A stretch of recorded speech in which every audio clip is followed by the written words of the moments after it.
Guys, আজকে অনেক দিন পর রোদ উঠছে। মানে রোদ ওঠার এই মুহূর্তে হচ্ছে আমার খাবার শেষ। কিছু সরিষা বইরা আছে, খাবার একবারেই শেষ। তো কালকে আবার নিয়ে আসবো। সবাই হচ্ছে এখন দান আর চাল খাইতেছে, দিলাম আর কি।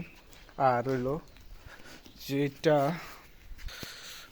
প্রায় অনেকের খাবার শেষও। এই যে টয়লেটটা দেখতে পারতেছেন না, এমন টয়লেট যদি আপনাদের কবুতর করে যে কোনো ওষুধ খাওয়ানোর পরে, তাহলে কিন্তু ভয় পায় না। এটা কিন্তু ওই যে ক্রিমি টিমি যে আছে পইচা একেবারে কইলা গেলে পেটের ভিতরেতে বার হয়ে যাইতেছে আর কি। তো যাই হোক, বিকালের এই সময়টা আমি একটু এনজয় করি কবুতরগুলো নিয়ে। মাশাল্লাহ মাশাল্লাহ। আরও কটা সর্ষা দিই, সরিষা আসলে টোপায় খাইতে খাইতে একেবারে ভোর হয়ে যায়, সে কারণে আহামরি দেওয়া যায় না আর কি। এমন খাবার শেষ করে যার যার মতো পানি খেয়ে হচ্ছে ঘরে চলে যাচ্ছে।